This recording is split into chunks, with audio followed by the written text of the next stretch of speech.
1 João 2 diz assim: não amem o mundo, nem o que nele há, porque se alguém amar o mundo, o amor do Pai não está nele. Pois tudo que há no mundo, a cobiça da carne, a cobiça dos olhos e a ostentação dos bens, não provém do Pai, mas do mundo. O mundo e a sua cobiça passam, mas aquele que faz a vontade de Deus permanece para sempre. Alguém pode dizer glória a Deus por isso?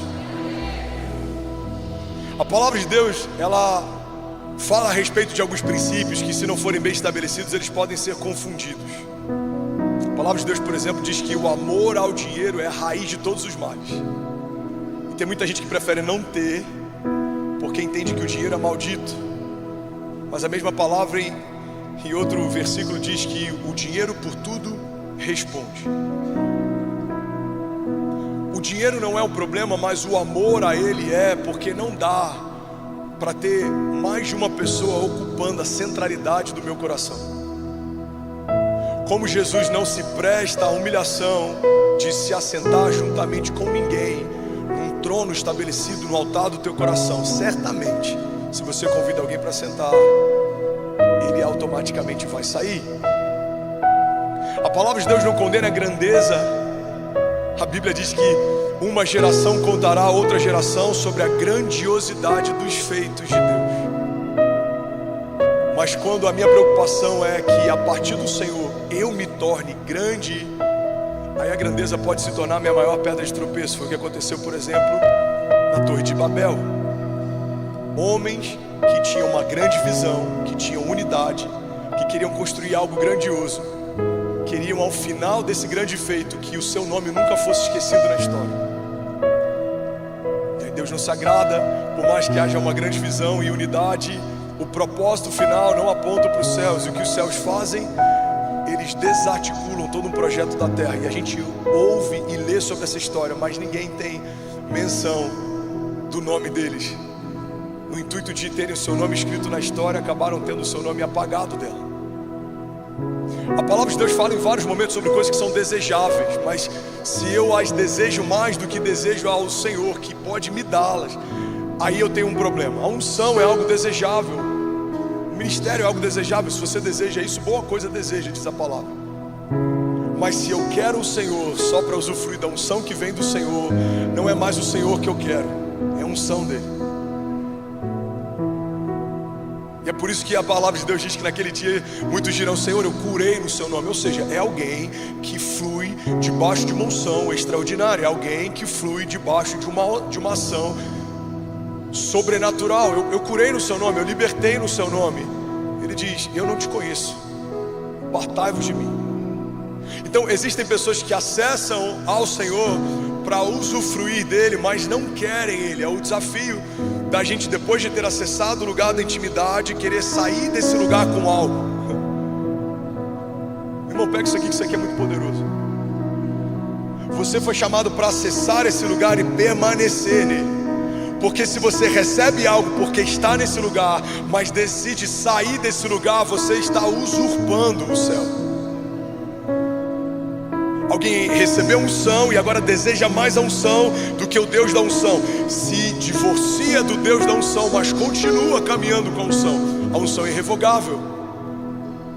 É alguém que conheceu a palavra e tudo que a palavra diz a respeito das riquezas que emanam de Deus. Ele é o dono do ouro e da prata. Acessou o dono do ouro e da prata, tomou para si ouro e prata e agora não quer mais estar com o dono dela. Esse foi o desafio de Judas. Judas fez mais do que entregar o Messias. Judas vendeu o lugar secreto. Se me derem 30 moedas de prata, eu digo aonde ele está.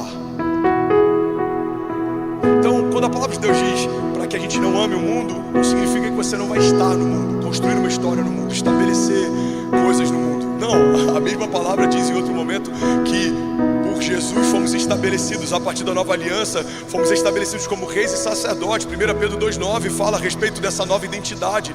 Em outro momento a palavra de Deus diz que nós reinaremos na terra. Mas reinar na terra não significa amar a terra. Faz sentido? Reinar na terra significa subjugar a terra. Ou seja, eu uso tudo que a terra tem para um propósito maior. Então eu uso a terra para algo que o céu me chamou para viver, para construir. Mas se o meu coração começa a amar a terra, agora então a terra me usa para algo que é distante do propósito de Deus. Porque a palavra de Deus diz que eu não posso amar o mundo, nem aquilo que nele há. Você não foi chamado para amar aquilo que está na terra, mas você pode reinar, governar, estabelecer, subjugar sobre todas essas coisas. Você pode ser um homem de governo e reinado como Davi e ainda assim ser um homem segundo o coração de Deus. Você pode ser um homem de autoridade como José e ainda assim ouvir e discernir os céus. Você pode ser um homem de sabedoria do céu como Daniel e ainda assim não se prostrar e não se humilhar diante de nenhum outro cenário por querer guardar a própria vida. Irmão, um dos sintomas de estarmos amando ao mundo mais do que ao Senhor é quando nos preocupamos mais com a nossa reputação do que com o nosso chamado. Quando Saul recebe uma notícia através do profeta que ele havia sido rejeitado por Deus, Saul não se humilha para receber de Deus perdão. Saul pede uma coisa: é possível que pelo menos o povo, quando olhar para mim, não perceba que a glória de Deus não está mais sobre mim? Quando eu passo a amar o mundo, um dos sintomas é: eu não estou preocupado com o que eu me tornei, mas com o que as pessoas acham que eu sou. Se as pessoas acham que eu ainda sou ungido, que a glória de Deus ainda está sobre mim, se as pessoas acham que o meu casamento ainda é saudável, se as pessoas acham que eu estou bem, está tudo bem. Eu não lembro o autor dessa frase, mas ele diz que cada um de nós carrega 3 pessoas dentro de si: as que nós achamos que somos, as que os outros pensam que somos e as que só Deus sabe que de fato somos. E na jornada, cada dia a gente é convidado para se despedir de uma dessas personalidades e assumir a única, real. A sua melhor versão é a sua única versão. Tem a versão que você quer mostrar que é, tem a versão que as pessoas acham que é, e tem a única versão que é quem Deus sabe que você é, como Ele te fez. Alguém está comigo aqui? Alguém recebe essa palavra? Diga amém. Então não amar o mundo não significa ser um xiita, um radical, não significa ser nômade. Significa ter todas essas coisas, mas nenhuma dessas coisas te ter. Eu tenho prazer em hoje usufruir de coisas boas, mas eu nem cogitei abrir mão da fé quando eu não tinha nenhuma delas. Quando eu estava pregando, plantando igreja e estava morando de favor com as minhas malas no quarto da casa de uma ovelha, com a minha mulher grávida do meu segundo filho, despejado da minha casa. Não houve uma fração de possibilidade de imaginar negar a fé, porque Deus me deixou passar por aquilo, porque eu também não lembro de uma fração de reclamação ou de inquietação da minha parte quando Deus me colocou em lugares que eu não poderia estar. O problema é que a gente não reclama quando Deus nos faz viver coisas improváveis, mas a gente acha que pode questionar quando Ele permite que a gente viva coisas não desejáveis. Se você não reclama quando Deus te coloca numa posição alta, então você não pode fazer pirraça quando Deus permite que coisas que não gostaria de viver, você esteja vivendo. Alguém comigo diga amém. Posso todas as coisas naquele que me fortalece. Esse é o contexto e o sentido dessa afirmação de Paulo. Posso estar no hype, posso ser esquecido, posso ter muito dinheiro, posso ser despejado, posso ter uma saúde de ferro, posso estar por um fio lutando contra o diagnóstico médico contrário. Eu posso todas as coisas naquele que me fortalece. Mas quando não há saúde na minha fé e no meu coração, que é enganoso, a gente vive entre os dois cenários, entre 8 e 80. Ou eu passo a rejeitar o mundo, eu não quero governar, eu não quero reinar, eu não quero ter posse, eu não quero ser um empresário, eu não quero ser um empreendedor, eu não quero liderar, não, eu sou o vermezinho de Jacó, eu prefiro ficar nesse lugar e tudo que eu quero é a vinda do Senhor. Maranata, ora vem, Senhor. Não, eu sou tão santo que eu posso me tornar insípido, insosso, porque como virão se não há quem pregue? Como que a gente vai afetar a história se a gente se omite dentro do nosso chamado? Aí tem um outro extremo. Eu passei a amar tanto essa ideia de governo, autoridade, posse, riqueza, de sobrenaturalidade, que eu me tornei, cara, ganancioso. momento o céu deixe de ter tanta...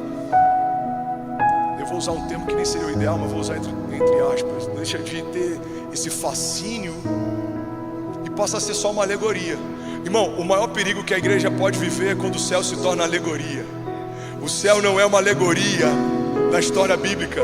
O céu não é algo que carrega um sentido figurado. O céu não é lugar de destino apenas, é lugar de origem. Você nasceu lá e é para lá que voltaremos. Há uma nova Jerusalém. Há algo que foi quebrado, mas foi refeito. Há um ambiente de intimidade que foi ferido, mas foi restaurado. Há um jardim que foi invadido, mas foi restabelecido, redimido. E é para esse lugar que você vai voltar, porque a terra não é o seu lugar, mas o céu sim. Alguém comigo diga amém. Então a palavra de Deus diz, vamos voltar para o texto: não ame o mundo nem o que nele há, porque se alguém amar o mundo, o amor do Pai não está nele. Não dá para honrar mais de um Senhor, não dá para ter mais de um rei assentado sobre o único trono do altar do teu coração, pois tudo que há no mundo, e agora fala de carnalidade, não só de realidades naturais, mas do que existe de carnalidade dentro das realidades naturais: a cobiça da carne, a cobiça dos olhos e a ostentação dos bens.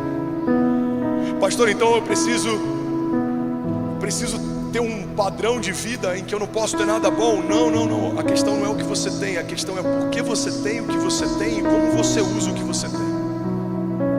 Se você pode ter um bom carro, tenha um bom carro, usufrua e usa ele, porque o metal perece, enferruja, as coisas passam. O carro do ano daqui a 10 anos não tem valor como tinha quando ele foi lançado. Usa do carro. Mas quando eu ostento, significa que eu estou tão inseguro na minha identidade que eu preciso mostrar que eu consegui coisas para que alguém veja valor que nem eu consigo ver em mim. Olha, eu tenho algo de valor. Alguém que está desesperado para ostentar significa alguém numa crise tão grande de identidade que quer mostrar que tem algum valor, que poderia estar onde está. Agora, alguém seguro dentro da sua própria identidade usa coisas até mais caras em alguns momentos e ninguém percebe. Por quê? Porque ele prefere passar despercebido, usufruindo do que tem, do que gastar o que não tem para comprar o que não precisa, para mostrar para quem não conhece quem ele não é. A ostentação é um desafio, mas as muitas posses não. Se você conquista de forma lícita, isso é uma bênção. E se não fosse, o próprio Deus não diria: me peçam e eu darei a vocês por herança nações, os confins da terra como a tua propriedade. Não fala só de comissionamento, fala de posse, propriedade. Senão o Senhor diria: e eu entregarei a vocês as nações da terra e os confins como um lugar missional. Não fala de missões, ide por todo mundo, fazer discípulos, mas também fala de propriedade. Vocês comerão do melhor dessa terra. Mas eu não posso amar, eu devo subjugar. E qual a melhor forma de subjugar? Usufruir. Desfruta do que o Senhor te deu. Homem, desfruta da mulher da tua mocidade, desfruta dos teus filhos, daqui a pouco saem de casa. Desfruta daquilo que o Senhor tem te confiado. Isso é maravilhoso, porque uma das armas do inferno nem sempre é não permitir que a gente viva aquilo que a gente tem potencial para viver, mas é certamente não permitir que a gente usufrua e se deleite daquilo que a gente está vivendo. De você estar vivendo a melhor estação da tua vida e a tua mente está sendo atacada para que você não consiga celebrar o que você está vivendo. Essa é a nossa batalha. A nossa batalha acontece muitas vezes na mente. Alguém está comigo? Alguém está recebendo algo de Deus? Diga amém. O versículo 17 diz: o mundo e a sua cobiça passam, mas aquele que faz a vontade de Deus permanece para sempre. Alguém pode celebrar Jesus aqui nessa manhã?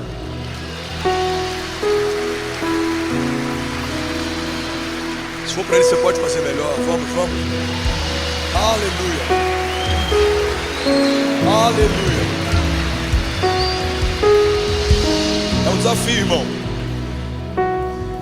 Ter um pai como o pai que a gente tem e não se distrair com os presentes do pai é um desafio. Eu lembro que anos atrás o Subirá estava falando numa mensagem que ele chegava de viagem E ele nem tinha descido do carro, os pais iam correndo para falar com ele. Pai, pai. Ouviu o barulho do carro, eles iam desesperados. Até que ele caiu no erro de comprar um PlayStation. Ele fala, esquece, agora eu sou o pai do ano. Chega da viagem seguinte, para o carro, tira a mala, abre a porta. Ué, cadê as crianças? Amor, cadê as crianças? Estão jogando videogame. O presente do pai, mesmo que com uma leve distração, roubou dele sem perceber a alegria da presença do pai. Irmão, é uma analogia muito boba, e a gente é criança, e isso é normal, mas o problema é quando já maduro, continuamos fazendo como crianças fazem. A gente está tão embriagado com a unção do pai, com a autoridade do pai, com os presentes do pai, com as portas abertas do pai, que talvez em algum momento a gente acaba se esquecendo que não é sobre o que ele nos dá para irmos sozinhos, é sobre quem ele é para irmos com ele. Ele estará com você todos os dias da sua vida até a consumação dos séculos. Não é só sobre usufruir da unção de quem te ungiu, é sobre caminhar ao lado da fonte da unção. Não é só sobre compartilhar a revelação de algo que num ambiente de intimidade você ouviu, é sobre caminhar ao lado de alguém que você tem intimidade. Você não é um usurpador que vai acessar a sala do trono e vai viver 40 anos depois usufruindo daquilo que um dia você recebeu.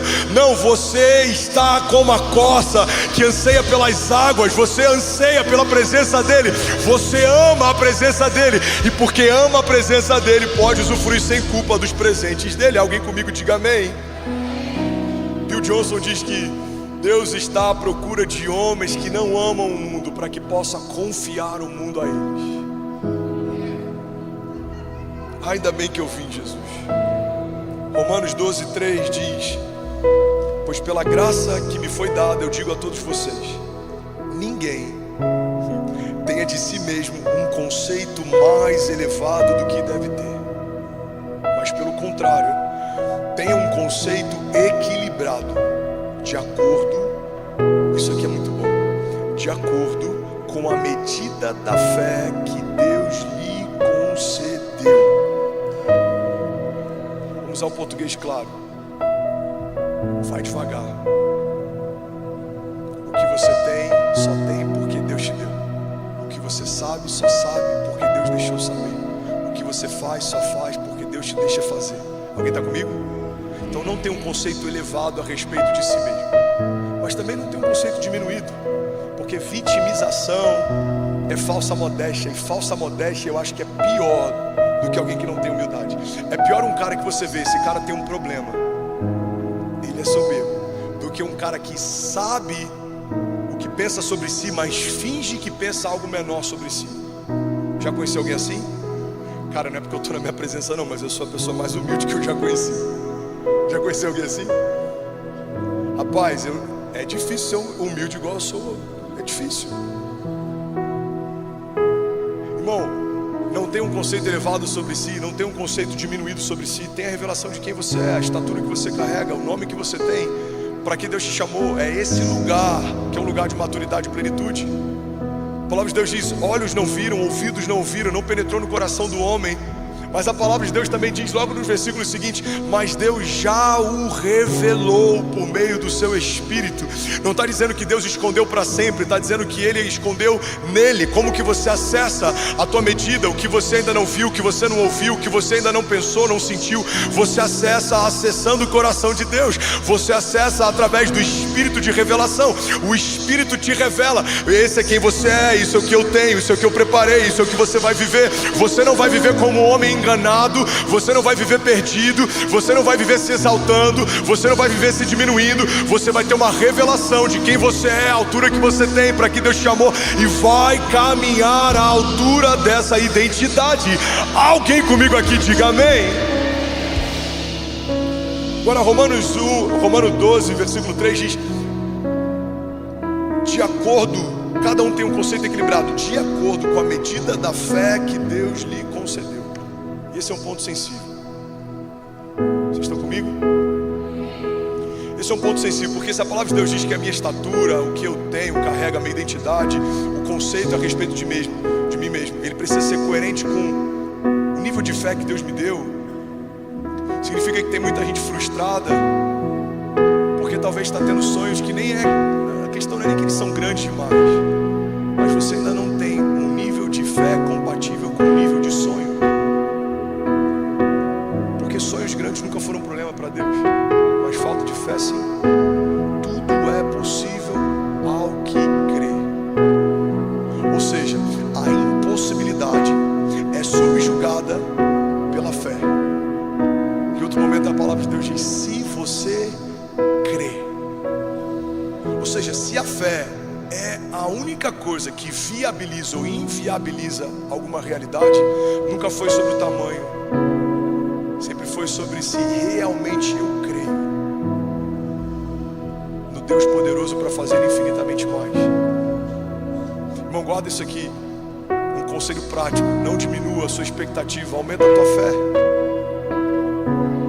Aumenta a tua fé. A gente não tem 20 mil pessoas nesse auditório.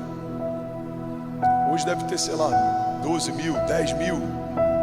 Mas temos um auditório que comporta até 20 mil pessoas. E aí eu estava numa reunião de pastores essa semana, e glória a Deus por isso.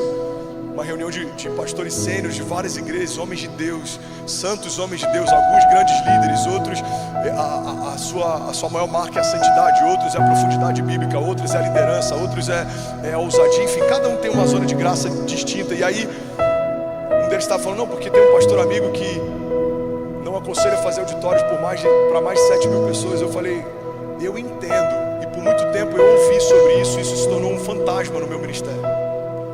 Mas eu não preciso tornar um fantasma no meu ministério o que pode ter se tornado um fantasma no ministério de alguém. Porque se temos um auditório para até 20 mil e tem 3 mil, tá tudo bem. O que a gente está dizendo? Pai, recolhemos o máximo de vasilhas vazias que conseguimos e cremos que o Senhor pode enchê-las. Então o ambiente está preparado, e se o Senhor quiser derramar, nós estamos prontos. Alguém pode dizer glória a Deus? Eu estou aqui, Pai, eu estou arando a terra. Pai, a gente está aqui, a gente está preparando. A gente está preparando. Se o Senhor olhar para a terra e quiser ver um povo ousado, você vai ver uma comunidade de fé que com 3 anos deixou de sonhar 500 para sonhar 20 mil. Isso é uma medida de liderança extraordinária, ousadia extraordinária? Não, é uma medida de obediência a partir de uma promessa.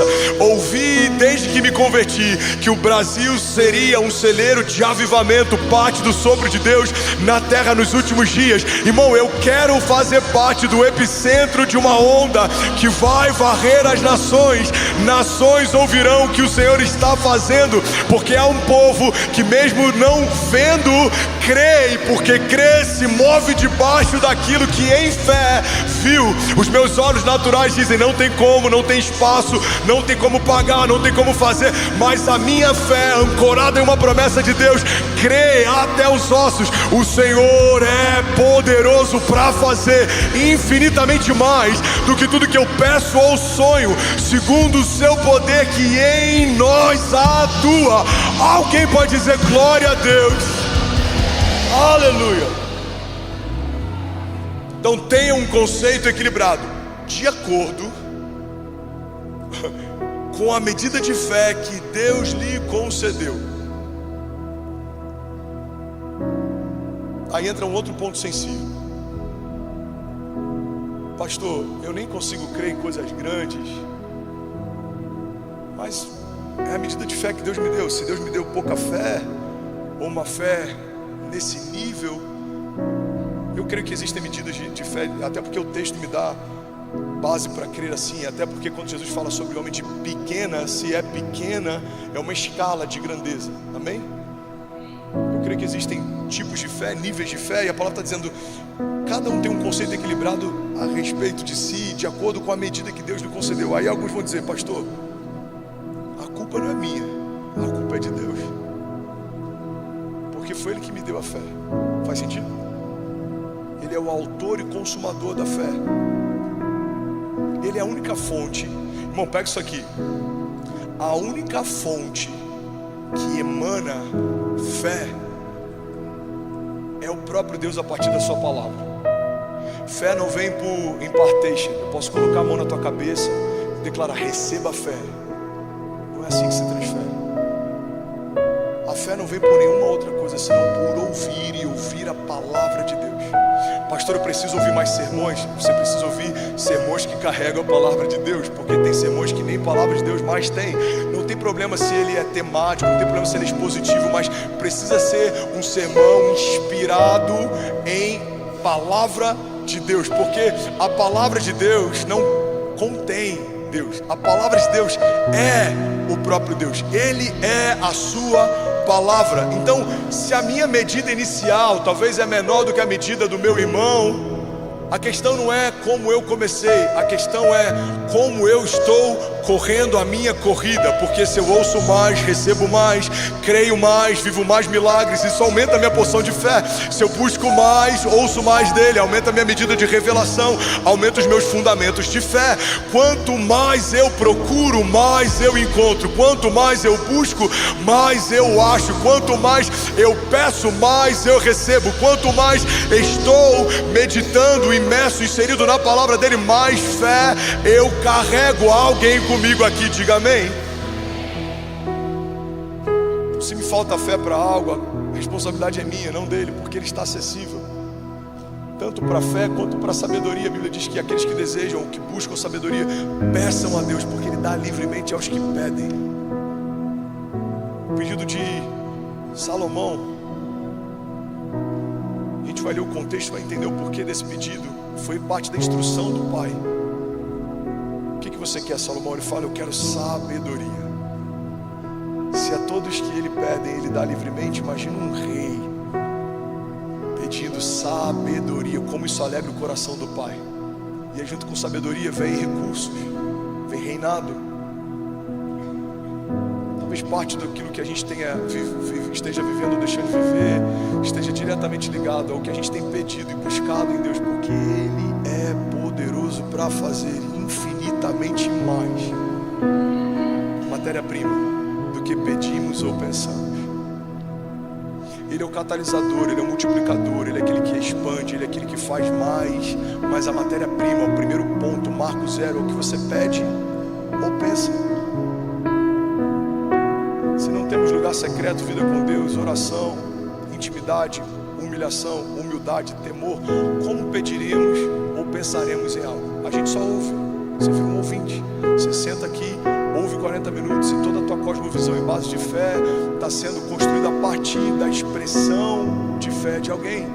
Isso é importante como ovelha, é indispensável, mas você precisa, como filho de Deus, ter mais do que só isso. Porque se o púlpito no domingo, por 40 minutos, é a única base de expressão sobre você, você só vai ter a fé talvez por uma semana. E é por isso que quando falta 2 cultos, você já se sente fraco. E é por isso que quando algo foge do teu controle, você se sente desanimado, porque cavamos poços muito rasos. A questão não é se vai chover, a questão é o quão profundo estão os meus poços para quando a chuva vier. Você tem que aprofundar, buscar-me-eis e encontrareis quando buscarmos de todo o vosso coração. A palavra de Deus diz: aproximem-se de Deus e Ele se aproximará de vocês. Alguém pode dizer glória a Deus por isso? Eu nem entrei no tema da palavra, vou passar para você anotar. O tema da mensagem de hoje é: Deus não precisa de um plano B. Amém? Eu preguei essa mensagem há uns 4 ou 5 anos atrás. E aí, como eu não consegui preparar nada de ontem para hoje, porque eu estava bem mal, eu sentei ali e eu falei: pai, eu não faço isso, eu não me sinto confortável com isso. Eu creio que tem algo fresco do Senhor toda semana para compartilhar com o povo, mas eu vou acessar algo que o Senhor falou comigo há algum tempo.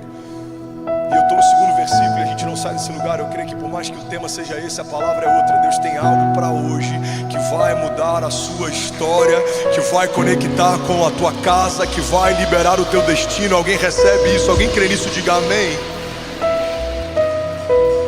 Deus não precisa de um plano B. Bom, quando você está mergulhado numa nova temporada, quando você está às portas do novo de Deus, esse é um dos lugares que mais amedronta quem não conhece o caráter de Deus, mas é um dos lugares que mais, eu vou usar de novo entre aspas, deixa eufórico aqueles que já conhecem o caráter de Deus. Se eu te falar sobre futuro, a ideia ideia de futuro te amedronta ou ela te deixa animado, excited? Você está com expectativa, algo glorioso vai acontecer. Se eu te falar sobre o futuro ele te amedronta, te preocupa? Ou você crê que o teu futuro está nas mãos de Deus? Porque se tem alguém que deveria manejar bem o futuro, é o povo de Deus. Somos filhos daquele que é o Pai da eternidade, aquele que não se atrasa, aquele que trata 1000 dias como se fosse em 1 segundo. Ele passeia por toda a escala que a gente use para metrificar, para medir o tempo. Para ele é só referência. Você pega a Bíblia, por exemplo, capítulos e versículos foram colocados depois para que a gente pudesse ter uma referência. Abre lá em Romanos 3, abre lá em Mateus 4. Mas quando foram escritos não tinham essa metrificação, essa medida. Entenda uma coisa: dias, meses, anos, horas, segundos são a medida da terra para metrificar e ajudar a gente a ter uma referência. Olha, espera por 9 meses. Olha, espera por 1 ano. No dia 31 de dezembro vai ter a mudança de calendário. É por isso que existe um calendário romano, existe um outro calendário na Ásia. É por isso que foi dividido entre antes e depois dele, porque a gente precisava ter referências. Mas para Deus essas referências são inexistentes. Ele pode fazer o que você viveria sozinho em 10 anos, Ele pode fazer isso em 2 dias, porque Deus é Deus. Aquietai-vos e sabei que eu sou Deus. Então quando Deus me chama para viver algo novo, Ele não precisa de um plano B. Igreja, pega isso aqui em nome de Jesus. O problema é que muitas vezes, no intuito de ajudar ou facilitar o cumprimento de uma promessa impossível, aceitamos o plano B, que nada mais é do que um caminho difícil. Eu fui no Rio de Janeiro há 2 semanas atrás, fui convidado, e aí falaram: olha, a gente queria que você fizesse a sua cruzada de milagres aqui. Você fez há 3 anos atrás e foi um impacto na cidade, e a gente queria abrir as portas da cidade para isso. Falei: glória a Deus, eu queria muito poder fazer no lugar X. Eles falaram: olha, o lugar Y e o lugar Z é muito bom. Eu falei: eles são sensacionais, mas a palavra que eu tenho é sobre o lugar Y.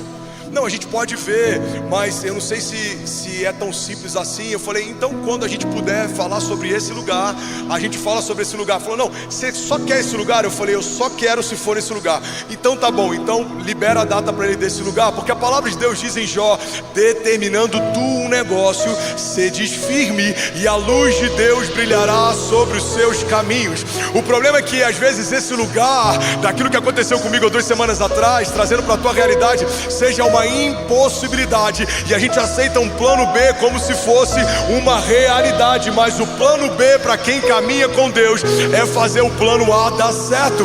Você não vai aceitar nada abaixo daquilo que já viu em Deus. Deus já te mostrou algo, Deus já te levou a um lugar, Deus já te fez acessar. Você sabe que a palavra dele é vida e verdade, ele é fiel em todas as suas promessas. Ele não é homem para que minta, nem filho do homem para que se arrependa. Ele não é alguém que vai brincar com os teus sentimentos. Se Deus prometeu e disse que vai acontecer, no céu já aconteceu. Vamos, alguém comigo aqui nessa manhã? Aleluia. Pastor, tudo que Deus disse para mim, estou falando de promessa pessoal, vai acontecer na terra? Não. No céu já é uma realidade, como se você acessasse algo que já está pronto. Imagina, eu vou usar um termo aqui, meu Deus, que isso não decote, porque hoje em dia está tão difícil ser simples, humano, vulnerável. Imagina que existe um delivery, você foi lá no iFood e você... Já soltei outro merchan. Eu soltei sem querer o Red Bull semana passada, a gente está conversando com o Red Bull, talvez aconteça. Já pensou, mano? Uma igreja patrocinada por energético, os fariseus vão ficar revoltados. Todos tomam, tá? Energético.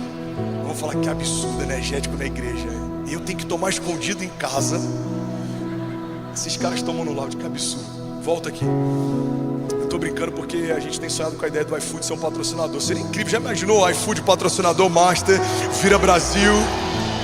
Pessoal do iFood, eu sei que tem alguns diretores que congregam, assistem aqui, fica a dica. Bom, volta aqui. Você fez um pedido no aplicativo de delivery, o pedido entrou, foi pago, tá pago, amém? Tua promessa em Jesus, ela já foi paga. Se você vai acessar ou não, isso é um problema teu, mas está pago. Fomos feitos herdeiros de Deus e co-herdeiros em Cristo Jesus. A minha herança está disponível. Então você fez o pedido, está pago, foi lá para a cozinha, está feito. O meu posicionamento é o que vai diferenciar se eu abro a porta para receber o que está a caminho ou não. Assim são as promessas liberadas por Deus sobre você. No céu já é uma realidade. Agora, se o delivery vai chegar ou não, irmão, aí depende de você. Porque a minha conduta, ela pode gerar acesso ou impedimento de acessar. Você quer um exemplo? A palavra de Deus diz que Jesus, na sua cidade natal, não pôde fazer muitos milagres. Irmão, você crê que Jesus queria fazer menos milagres na sua cidade natal do que fez em outras? Eu imagino ele conhecendo desde criança algumas pessoas doentes. Eu imagino ele já imaginando, cara, hoje o seu Juca lá que ficava na frente da sinagoga, hoje ele vai ser curado. Não, hoje a dona Marta que fazia merenda lá na escola, hoje ela vai ser curada. Mas a Bíblia diz que ele não pôde fazer muitos milagres porque aquele povo, por já o conhecer na sua humanidade, não conseguiu reconhecer a sua divindade. Então eles não reconheceram que ele era quem dizia ser. Irmão, guarda isso. A ausência de reconhecimento a respeito da pessoa de Jesus gera uma impossibilidade. Eu não posso acessar aquilo que eu não honro. Já preguei sobre isso na mensagem O Poder da Honra. A honra libera acesso, a honra te habilita a acessar, mas a desonra, ela desabilita o acesso. Você quer um exemplo? A palavra de Deus fala que você deve honrar pai e mãe. E qual é a promessa que vem a partir disso? Os seus dias na terra serão acrescentados. Irmão, por que honrar pai e mãe acrescenta dia na terra? Por que ele não fala sobre uma outra promessa espiritual? Por que ele me fala sobre uma recompensa natural? Porque se eu honro a matriz da onde veio a minha vida na terra, eu recebo mais vida na terra. Tudo que você honra, você acessa. Tudo que você desonra, você desabilita. E é por isso que tem cristãos que creem que Jesus é o Salvador, mas não creem no caráter dele como provedor. Acessam o Jeová Jireh, não acessam o Jeová Jireh, mas conhece o Jeová Rafá, conhece o Emanuel, conhece o El Shaddai, conhece o poderoso Deus. Mas você acessa aquilo que você conhece, aquilo que você honra. Alguém comigo? Quantas vezes a gente aceita o plano B, que é até um caminho difícil, porque a gente não consegue crer que Deus vai cumprir o plano A, que foi a palavra impossível que Ele liberou sobre nós. Se aconteceu com o pai da fé, irmão, vai acontecer com a gente, acontece o tempo inteiro. A mulher do pai da fé, quando ouve que vai viver o milagre, ri do milagre. O pai da fé, talvez já cansado de aguardar pelo cumprimento do milagre, providencia o seu próprio milagre. O problema é que todo milagre providenciado pela terra não é considerado milagre pelo céu. Aquele menino não é filho de uma promessa, ele é filho de uma precipitação. Se Abraão tivesse aguardado, viria de Deus o seu único filho. Mas como Abraão se precipitou, da terra vieram dois. A Bíblia diz que quando Deus olha para ele, pede que ele sacrifique o seu filho, ele diz: Abraão, pega o teu único filho, aquele a quem você ama. Irmão, olha para essa perspectiva. A terra olha para Abraão e sabe que ele é pai de dois. Os céus olham para Abraão e chamam ele como sendo pai de apenas um, porque tem coisas que você conquistou na força do teu braço e os céus nem consideram. E é por isso que tem coisas que a gente está orando para Deus manter de pé, e Deus está dizendo: eu não sei nem do que você está falando. Pai, mantém essa aliança de pé. Ele fala: que aliança? Mantém esse negócio de pé. Que negócio? Pai, manter essa sociedade de pé. Que sociedade? Eu só considero e garanto aquilo que começa em mim. Todo plano B é desconsiderado, todo plano C é descastado. O céu é indiferente com os nossos atalhos, mas os caminhos de Deus são perfeitos. Os caminhos de Deus são perfeitos. Os caminhos de Deus são perfeitos. É melhor ser Isabel estéril, crendo que vai do seu ventre gerar a voz que clama no deserto, do que ser qualquer uma daquelas mulheres que podiam gerar, mas não receberam em si uma promessa. Irmão, guarda isso aqui em nome de Jesus. Grande parte dos grandes feitos, na verdade a totalidade deles, a gente só lê sobre, só foram escritos, e a gente só se dá o trabalho de relembrá-los porque eles foram inéditos e impossíveis. Vamos ser sinceros, alguém leria sobre o dia em que Jesus assentou um povo, todos dividiram entre si o lanche que haviam trazido, comeram e voltaram para casa? Alguém leria isso? A história não gastaria tempo escrevendo sobre. Se assim não fosse, a Bíblia não diria que se todos os milagres que Jesus fez fossem escritos, não haveria papel suficiente para falar de todos eles. Ou seja, foram muito poucos relatados na Bíblia. Mas por que lemos e falamos sobre? Porque o lanche de um menino alimentou uma multidão. Por que lemos sobre o mar que se abre? Se houvesse uma ponte, um caminho natural, se algo natural acontecesse, jamais falaríamos sobre isso. Mas por que os judeus de geração em geração se sentam, celebram e se lembram? Porque eles lembram: o Senhor abriu um caminho sobre as águas, o Senhor nos deu livramento, o Senhor mudou a história, o Senhor nos removeu do cativeiro, o Senhor enviou pragas sobre um faraó com o coração fechado, o Senhor nos manteve durante a travessia, o Senhor nos fez conquistar uma terra prometida, o Senhor fez as muralhas caírem por terra, o Senhor estabeleceu sobre nós uma aliança. Precisamos trazer à memória o que nos dá esperança, e o que nos dá esperança não são promessas pautadas em naturalidade. O que nos dá esperança são promessas forjadas a partir de uma dinâmica de sobrenaturalidade. Você não podia, o Senhor fez. Você não sabia, o Senhor te deixou saber.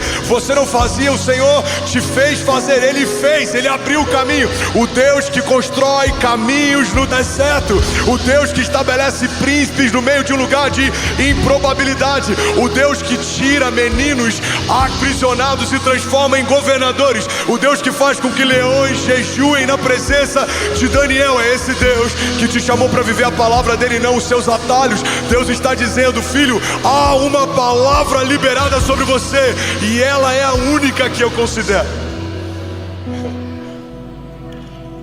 e é sobre ela que eu quero falar, diz o Senhor. É sobre ela que eu quero que você medite, diz o Senhor. Porque qualquer coisa que fuja da minha palavra e da minha promessa, você se garante.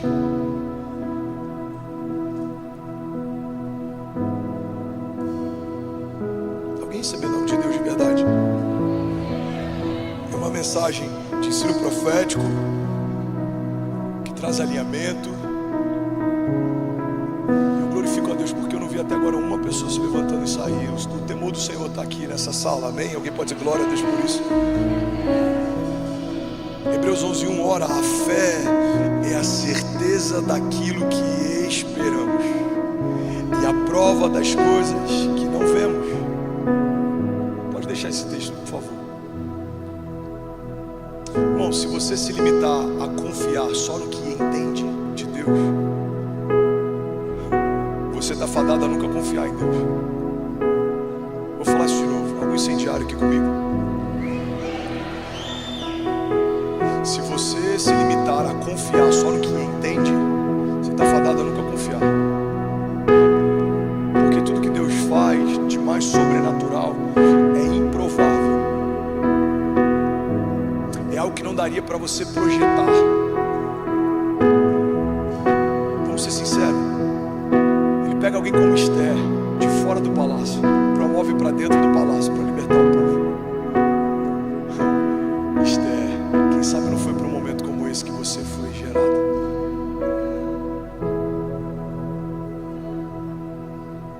Vou usar um português claro aqui.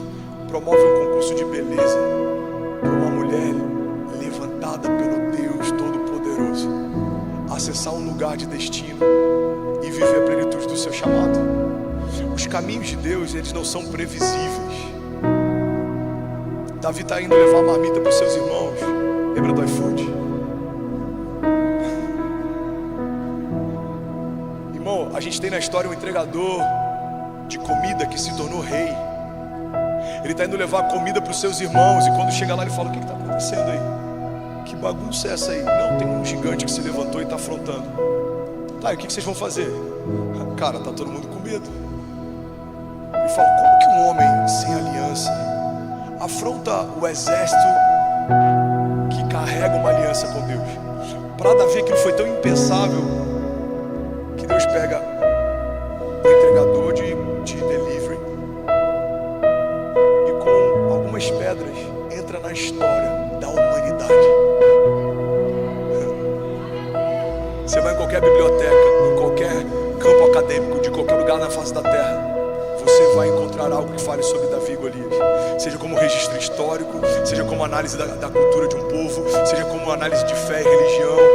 A humanidade entende e respeita essa história. Eu não sei como está hoje, mas algum tempo atrás, na FGV, se eu não me engano, eles usavam como parte da grade um livro que falava sobre a gestão extraordinária de Neemias. E independente da crença sobre a espiritualidade de Neemias, é impossível a gente não aceitar o que ele fez como gestor. Em 50 e poucos dias reconstrói coisas que uma geração não conseguiu por anos. Então ele consegue recursos, ele consegue a liberação do Estado, ele consegue acesso, ele consegue proteção, ele consegue mobilizar um povo, ele consegue apontar uma visão, ele consegue envolvê-los em torno de uma ideia, ele consegue preservar a chama deles acesa, ele consegue combater enquanto constrói, ele chama as famílias para perto. Então as famílias estão lá, alguns com espadas nas mãos, outros reconstruindo as muralhas. Ele consegue lidar com a crítica, ele consegue lidar com o escândalo que vem de fora, ele não se preocupa com a reputação, ele permanece construindo e as muralhas são reconstruídas. Você pode não crer no Deus de Neemias, mas não dá para negligenciar aquilo que Neemias viveu, e nós sabemos que foi a partir de Deus. Irmão, guarda isso aqui em nome de Jesus. Se nós nos limitarmos a confiar apenas naquilo que entendemos em Deus, nós estamos fadados a não viver milagres. Qual é o sentido de óleo descer do céu sobre vasilhas vazias de uma viúva? Qual é o sentido de pão descer do céu como maná para alimentar o povo no deserto? Qual é o sentido de um menino no cesto ser preservado dentro do palácio e ser educado por aquele que ele combateria? Qual é o sentido de Deus usar o perseguidor do seu povo para alimentar e educar o libertador dele? Qual é o sentido? Não precisa fazer sentido para a terra, se faz sentido para os céus. Ele faz o que quer, quando ele quer, ele usa quem ele quer, da maneira que ele quer, porque ele é Deus, ele não deve satisfação. Ele fala e toda a terra se submete. Aleluia, bendito seja, aleluia. Romanos 8:28, todas as coisas cooperam para o bem daqueles que amam a Deus e caminham debaixo do seu propósito. Pastor, eu estou na igreja e nem todas as coisas têm cooperado. Pois é, filho, ninguém nunca te garantiu isso. Ser evangélico não te garante isso. Ser presente aos domingos não te garante isso. Entregar uma oferta não te garante isso. O que me garante isso? A ideia de que todas as coisas vão cooperar com o meu destino profético. Dois princípios: amar a Deus e caminhar debaixo do propósito. Uma parte da igreja peca em não amar a Deus. A gente ama o que Deus tem ou pode dar. É uma pequena parte, ela existe. E pode ser só um momento de transição. Tem várias pessoas que começam assim, em algum momento, quando tem uma experiência real com Deus, elas mudam. Mas tem uma outra parte que mesmo amando a Deus, não caminha debaixo dos seus propósitos. E por isso se cansa, desanima e desiste. Porque caminhar debaixo do propósito de Deus parte de um pressuposto: eu preciso saber qual é o propósito. Como eu posso ser obediente se eu não sei o que Ele espera de mim para que eu possa obedecê-lo? Como eu posso viver o meu chamado se eu nem sei para que Ele me chamou? Como eu posso caminhar nos caminhos que Ele tem para mim se eu nem sei quais caminhos são? A Bíblia diz que a glória de Deus está em ocultar certas coisas e a glória dos reis está em descobri-las. O chamado se descobre no caminho. O propósito se revela no caminho. A identidade e cada medida maior de revelação da identidade se descobre no caminho. Primeiro, Pedro ouve de Jesus que se ele caminhar com ele, será feito pescador. Mas depois ele começa a se sentir abraçado como filho, em algum momento como amigo. Olha, essas coisas eu não digo para qualquer um, senão para os meus amigos. Ele é chamado para um núcleo muito próximo. Depois da ressurreição, ele é chamado novamente e relembrado de uma promessa. Então se estabelece como apóstolo. Mas tudo começou numa noite de uma pescaria fracassada. Ele pergunta: quem vocês dizem que eu sou? Alguém está comigo aqui nessa manhã? Aí Pedro tem uma revelação que não poderia ter sido dada nem pela carne nem pelo sangue. Ele fala: você é o Cristo, você é o Messias. Estou parafraseando. Você é o Cordeiro, você é a resposta, você é a promessa, você é aquele que Isaías 9,6 falava a respeito. Aí Jesus fala: muito bom, Pedro, não foi carne nem sangue que te revelou isso, mas o próprio Espírito. É o mesmo Pedro que foi chamado para ser pescador. Agora ouve da boca do próprio Cristo a comissão que ele tem pela sua igreja.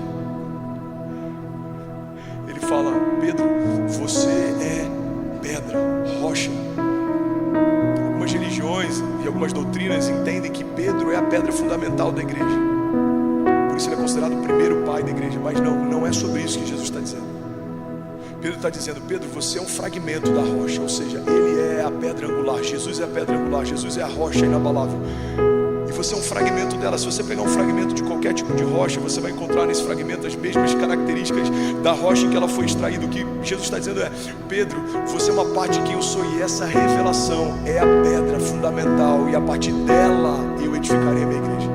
Qual é a revelação pela qual Jesus edifica a igreja? De que Ele é o Filho de Deus, Ele é o Cordeiro que veio salvar o mundo, Ele é o Verbo encarnado, Ele é o Messias, Ele é quem aguardávamos, Ele é aquele que seria transpassado, traído, Ele é aquele que seria feito maldito por ser colocado no madeiro, Ele é aquele que tiraria sorte das suas vestes, como toda a palavra já havia predito. Então Ele está dizendo: Pedro, a partir da revelação que você teve no Espírito, eu vou te revelar quem você é, e eu vou revelar quem a igreja é, e eu vou revelar a autoridade que a igreja tem. Ele diz: olha, eu darei a vocês a chave do reino dos céus, e o que ligarem na terra terá sido ligado nos céus, e o que desligarem na terra terá sido desligado nos céus. Irmão, tem muita gente frustrada porque não tem vivido em Deus esse lugar onde todas as coisas cooperam, mas é muito provável que talvez você ainda não tenha entendido, e por não entender, ainda não esteja caminhando debaixo do seu propósito, porque à medida que eu entendo quem Ele é, Ele me dá acesso a uma nova medida de revelação de quem eu sou nele. Quando eu entendo que Deus é poderoso, eu acesso a autoridade e revelação. Mas quando eu entendo que Ele é Pai, vem um novo nível. Quando eu entendo que Ele é bondoso, quando eu entendo que Ele é piedoso, quando eu entendo que Ele é misericordioso, quando eu entendo que Ele é provedor, quando eu entendo que eu posso todas as coisas naquele que me fortalece, a cada novo nível de revelação libera um novo nível de acesso. Eu lembro que quando eu vim para o Brasil, a gente pegou um carro, irmão, que faltando 2 meses para a gente devolver o carro, eu fui descobrir que ele estacionava sozinho. 2 meses preparando ele para venda. Estou falando diante de Deus, eu não estou... Cara, que botou isso aqui? Aí ele fazia a leitura da vaga. Eu falei: não é possível. Não é possível. Agora que eu vou vender, onde é que eu quero chegar, irmão? Não adianta você ser herdeiro de tudo se você ainda está às portas do rei pedindo esmolas. Quem carrega a promessa, mas não sabe a promessa que carrega, vive como se não tivesse promessa nenhuma. É por isso que alguns de nós, é por isso que alguns líderes têm rabo preso com políticos, porque dependem deles para estabelecer sonhos dos seus ministérios. Você viu o áudio que eu falei aqui, aquela oração, aquela declaração que foi feita no final do ano passado? Eu falei: seja poder legislativo, seja judiciário, seja lobby de TV, ninguém vai parar a igreja. Irmão, alguém que deve favor não fala o que foi falado. Entenda isso: eu sei de onde vem o nosso socorro, eu sei aonde está estabelecida a nossa herança. Precisamos saber quem somos como igreja e o que carregamos como promessa, porque nós fomos estabelecidos de estação em estação até a eternidade. Homens passam, governos passam, economias passam, mas as minhas palavras não passarão, diz o Senhor. Alguém comigo aqui, diga amém. Então eu preciso saber o que eu carrego, senão eu vou negociar. Eu posso ser, eu estou aqui usando analogias, eu posso ser dono de uma área com muito plantio, e eu estou pedindo favor para alguém que tem algumas sementes, porque quem não sabe o que carrega vive como se não carregasse. Você tem um propósito, você carrega um chamado, o teu chamado antecede a tua existência. Eu lembro da primeira mensagem que eu preguei em Orlando, quando a gente foi enviado para a América, se chama Back to the Future. Se você quiser, ouve depois, eu acho que está no Spotify. Back to the Future. Eu falo que para acessarmos o futuro, precisamos voltar para Gênesis. Toda a configuração, o meu desígnio e a minha história só faz sentido no meu futuro quando eu entendo a minha origem. Vamos para a origem. Eu preciso correr, eu vou finalizar em 5 minutos. Alguém está comigo? Diga amém. Alguém sabe que esses 5 minutos são 10 minutos? Diga glória a Deus. Amém. Qual é a Gênese? O homem foi feito para intimidade com Deus. Vamos lá, características que a gente aprende na Gênese. Deus não faz nada sem preparar um ambiente. Deus ama ter intimidade com o seu povo. A Gênesis é: acessamos um Deus que é paternal, provedor, Ele cuida dos seus. Acessamos um Deus que provê antes da necessidade chegar, antes de Adão sentir fome, ou seja, antes dele ter consciência que precisava de algo que ele sabia agora que precisava, já estava lá. Então, você olha para o jardim, você vai para Gênesis. Quem eu sou? Eu sou alguém que Deus tem prazer em ter aliança, convívio, intimidade. Quem Ele é? Ele é o Deus que provê todas as coisas. Ele me protege, Ele me guarda, Ele me blinda, Ele me esconde. Vemos as promessas, por exemplo, em Salmos. O salmista dizendo: os meus inimigos vêm contra mim por um caminho, mas por 7 caminhos fugirão. Ou em outro momento: o Senhor é refúgio, fortaleza, socorro presente na hora da angústia. Essas realidades que a criação começa a descobrir a partir do relacionamento com Deus ao longo da história já estavam implícitas e explícitas desde o princípio. Eu te protejo, eu te guardo, eu te fiz, eu te amo, eu te quero. Então, quando eu quero entender qual é o meu futuro, quais são as promessas que Deus tem para minha casa, se eu estiver nele, Ele vai prover, Ele vai cuidar, Ele vai livrar, Ele vai blindar, Ele vai fazer com que eu não tropece. Se eu tropeçar, os caminhos de um homem bom são confirmados pelo Senhor. Não permanecerei prostrado, dará ordem aos seus anjos em meu favor. O Senhor abrirá as comportas dos céus, Ele me fará aquilo que eu não poderia fazer, porque Ele é bom, Ele é bondoso, Ele é piedoso, Ele é misericordioso. A sua misericórdia dura para sempre, Ele é fiel. Alguém comigo aqui, diga amém. As características de Deus a gente encontra elas nos mandamentos. Por exemplo, não adultere. Por que Ele fala para a gente não adulterar? Porque Deus é fiel. Por que Ele fala para honrar pai e mãe? Porque Deus é pai e Jesus é filho. São a expressão perfeita de uma relação entre a Gênese e a sua semente. Irmão, guarda isso aqui. E eu tô debaixo de um temor do Senhor aqui. Eu creio que Deus está levando a gente para um novo lugar como igreja. Nessas últimas semanas isso está muito nítido através do púlpito. Alguém está recebendo isso?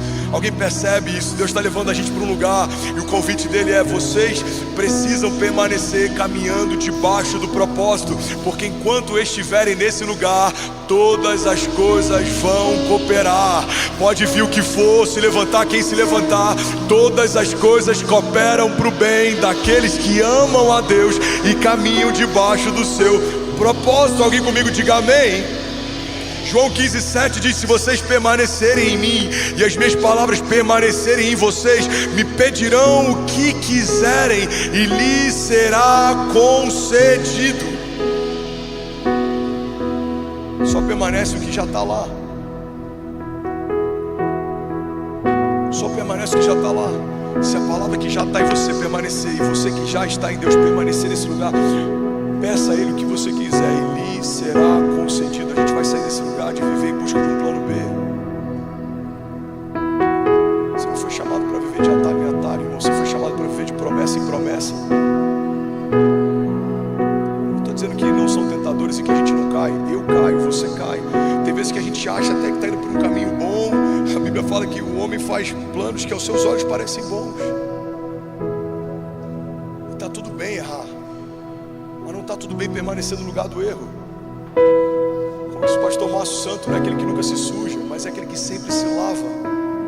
Há um lugar lugar de misericórdia, há um lugar onde a gente volta e esse lugar ressignifica, restaura, fecha a ferida, cobre as brechas, a nudez, nos empodera, nos dá uma segunda chance. Pedro, depois de ter a revelação que teve, eu acabei de falar sobre, nega Jesus por 3 vezes e ainda assim é chamado por ele, e ao pregar novamente, milhares têm uma experiência com o Deus da salvação deles. Por quê? Porque o Evangelho é perfeito para pessoas imperfeitas. Tá tudo bem se você errou, mas você não tem que aceitar esse lugar como sendo lugar de habitação. Deus chamou para viver a promessa dele, aquilo que ele disse quando ninguém dizia, aquilo que ele viu quando ninguém via. Alguém comigo diga amém. 2 Coríntios 12:10, na versão a mensagem, diz assim: a minha graça é o bastante, é tudo o que você precisa. A minha força brota da sua fraqueza, e quanto mais fraco eu me apresento, mais forte eu me torno. Salmos 9:9 diz: o Senhor é refúgio para os oprimidos, Ele é uma torre segura na hora da adversidade, e os que conhecem o teu nome confiam em ti, pois tu, Senhor, jamais abandona os que te buscam. Alguém pode dizer glória a Deus por isso? Isaías 64:4 diz: desde os tempos antigos ninguém ouviu, nenhum ouvido percebeu, nenhum olho viu outro Deus além de ti, Senhor, que trabalha para aqueles que nele esperam. Aonde está a nossa esperança? Na promessa que o Senhor nos fez, e no autor e consumador da nossa fé. A nossa promessa só faz sentido porque foi Ele quem fez ela. A Bíblia fala: não tem ninguém superior a si, por quem jurar, o Senhor jurou por si mesmo. Por que eu creio que a promessa é infalível? Porque ela é expressão de um Deus infalível. Por que eu creio que a promessa é inquebrável? Porque ela é a expressão de um Deus inquebrável. Por que eu creio que a promessa não é volúvel? Porque ela é expressão de um Deus inabalável. Ele é o mesmo ontem, hoje e para sempre. Todas as coisas podem mudar, mas o Senhor permanece imutável e inabalável. Ele é o mesmo ontem, Ele é o mesmo hoje e Ele é o mesmo sempre. Alguém crê nisso? Diga amém.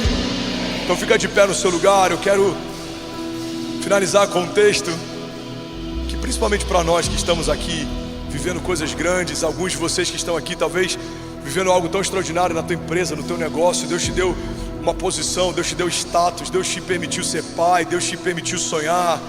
A gente tem que trazer à memória essa palavra. Alguém comigo ainda? Diga amém.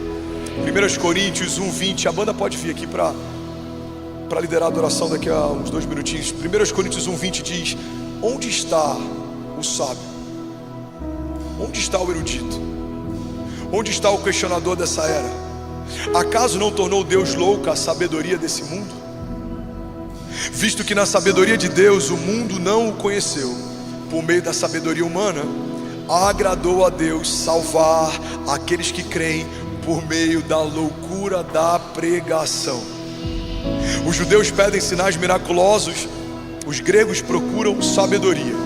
Nós, porém, pregamos a Cristo crucificado, o qual de fato é escândalo para os judeus e é loucura para os gentios, mas para os que foram chamados, tanto judeus como gregos, Cristo é o poder de Deus e a sabedoria de Deus. Porque a loucura de Deus é mais sábia que a sabedoria humana, e a fraqueza de Deus é mais forte que a força do homem. Versículo 26. Irmãos, pensem bem no que vocês eram quando foram chamados. Poucos eram sábios segundo os padrões humanos, poucos eram poderosos.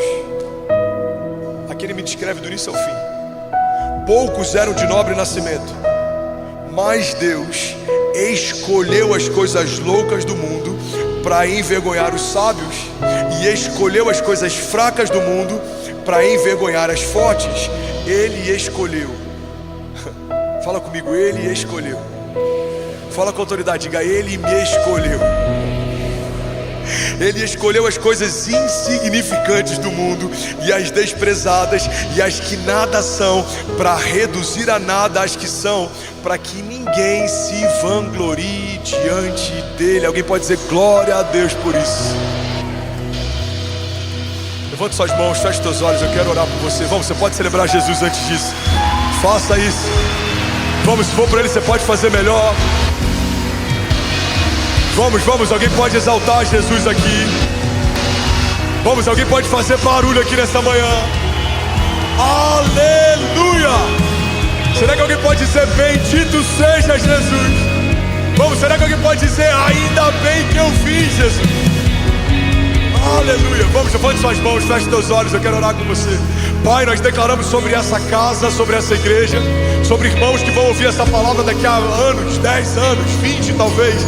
Eu oro por cada nação conectada, por cada voluntário, cada pastor, cada líder, cada discípulo. Pai, nós declaramos em nome de Jesus, se não fosse a tua poderosa mão, nós não estaríamos de pé. O Senhor nos deu livramentos, o Senhor nos deu, Pai, proteção, cuidado, provisão. Somos porque o Senhor permitiu que fôssemos, temos porque o Senhor permitiu que tivéssemos, sabemos porque o Senhor permitiu que soubéssemos. O Senhor tem nos guardado até aqui. Ebenezer, até aqui nos ajudou o Senhor. O Senhor é tudo em todos. O Senhor é aquele que faz a promessa e mantém ela de pé.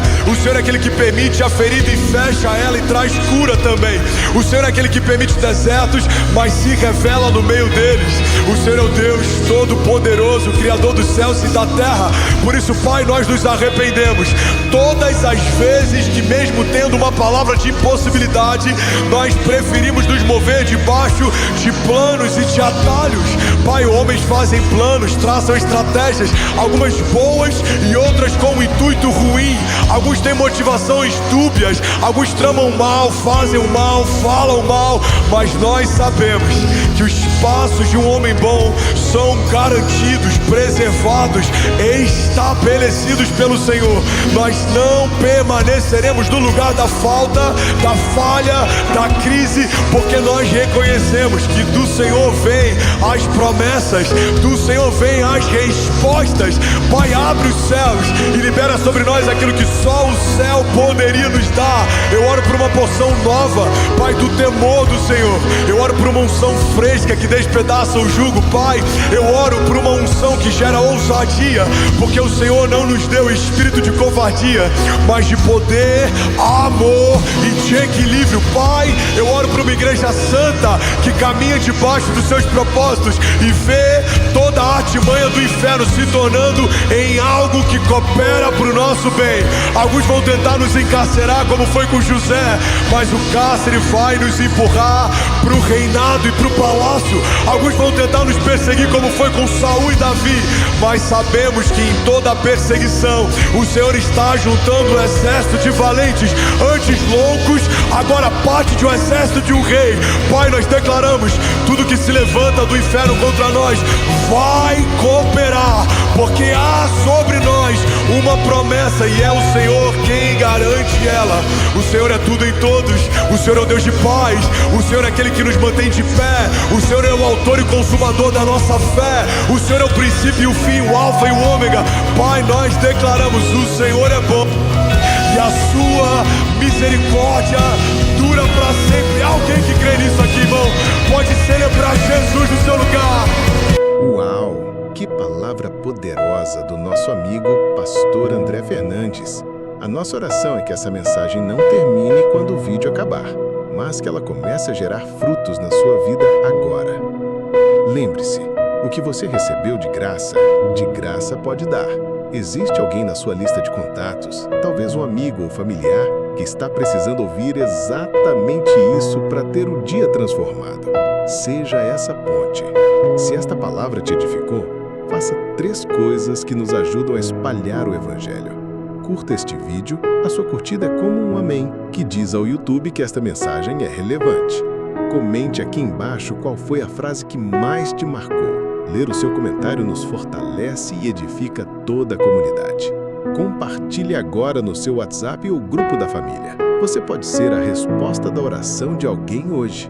Um agradecimento especial ao pastor André Fernandes por semear em nossas vidas. Toda a honra e glória sejam dadas a Jesus. Forte abraço e fique na paz.